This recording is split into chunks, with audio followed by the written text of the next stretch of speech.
Bismillahir Rahmanir Rahim. Godiya ta tabbata da Allah maɗaukaki, tsira da amincin Allah su tabbata ga manzonmu manzon rahama Muhammad sallallahu alaihi wasallam. Mai girma shugaban jaliya Alhaji Umar Suleiman, mai girma shugaban council na Shabab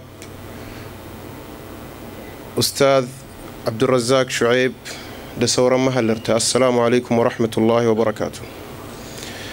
A gaskiya mu matasan jaliya muna farin ciki da halartar wannan biki na wato naɗa sabon shugaban ƙasa a ƙasar mu, ƙasar Najeriya, General Muhammad Buhari, wanda muna roƙon Allah ya taya shi kuma ya sanya shi ya zamo dalili na canji a cikin ƙasa.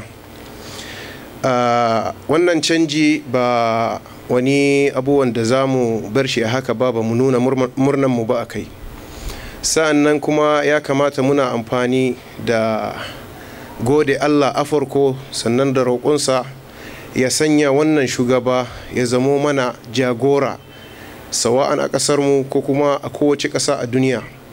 Kuma ya kamata mu taya shi addu'a muddin muna bakin harami, muna gindin Ka'aba, ya kamata ko da yaushe da kullum muna mar addu'a Allah ya taya shi ya kawo mana zaman lafiya a ƙasar mu, ya kawo mana ci gaba, ya kawo mana canji. Daga baya kuma ya kamata in sanarwa kowa da kowa game da majalisa na matasa. Wannan majalisa dama an yi ta ba don komi ba, don lura da duk abin da ya shafi ɓangaren matasa na yin Najeriya wanda aka haifa a nan garin Makka. Abin da ya shafi ɓangaren karatu, abin da ya shafi ɓangaren wato hudda da kuma yin wasanni, abin da ya shafi ɓangaren wayar da kansu game da yanayin zama a ƙasar nan, kuma da yanayin yadda za su san ƙasarsu. Don da yawa cikin matasa kamar mu kaɗan ne a cikinmu sun san tarihin, ba su san tarihin ƙasar ba, ballantana a ce wato zai yi niyya ya je ƙasa. Yana daga cikin manufofinmu kuma wato yaɗar da wayewa ta ɓangaren, ya kamata mu nuna wa in ƙasan nan wanda suke su larabawa, mu in Najeriya lalle muna da ƙasa kuma muna da tarihi, kuma muna da babban tarihi a game da iyayenmu da kuma malamai wanda suka fito daga ƙasashenmu. Muna so mu nuna wato kyakkyawan hoto a kanmu a cikin wannan ƙasa. Banda haka kuma ya kamata mu nuna waɗanda suke ƙasancen lalle kuna da uwanku wanda suke a wannan ƙasa, su ma matasa sun damu da abin da yake damunku, kuma ga sunan suna farin ciki da duk abin canjin da an samu a wajenku. Na biyu kuma muna da wasu buƙatu a gaban shi shugaban ƙasa General Muhammad Buhari.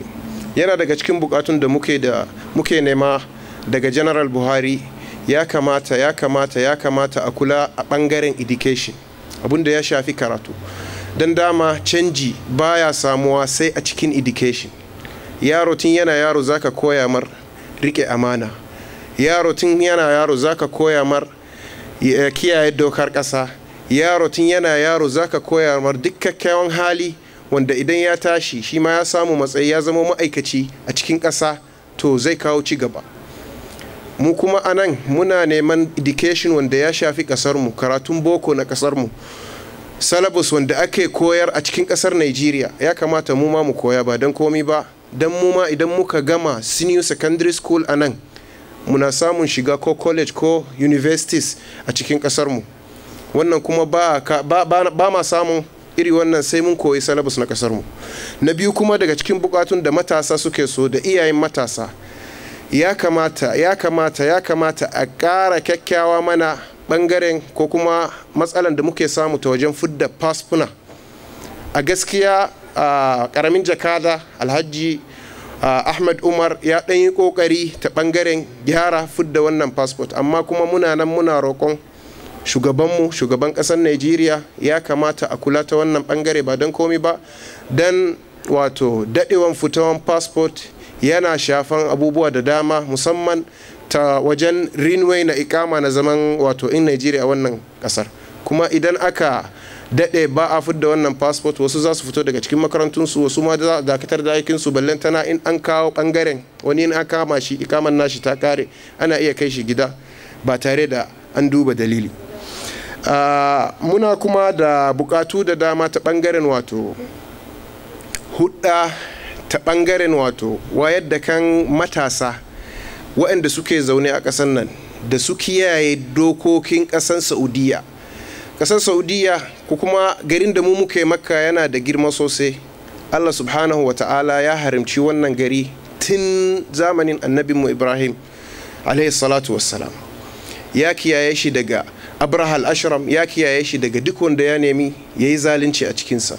Mu ma a matsayinmu na musulmi, a matsayinmu na waɗanda Allah ya ba mu wato ikon mu zauna a wannan gari, kuma ya ba mu ikon mu yi wa mahajjata da yin umara hidima, to ya kamata mu kiyaye dokokin wannan ƙasa. Ballantana mun san cewa laifi a cikin wannan ƙasa kamar yadda yake a ninke yake. Don haka ya kamata mu kiyaye wannan abun.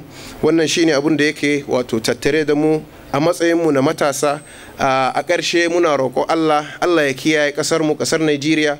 Allah ya kawo mana canji, Allah ya gyara mana tsaronmu, Allah ya kawar mana da masifu na wato Boko Haram da sauransu. Muna wannan ƙasa addu'a Allah ya kiyaye sarakunan ƙasar nan, kuma Allah ya kawo musu zaman lafiya, kuma Allah ya kiyaye kowa da kowa. Allah ya sake haɗa mu a cikin aljanna. Wassalamu alaikum wa rahmatullahi wa barakatuh.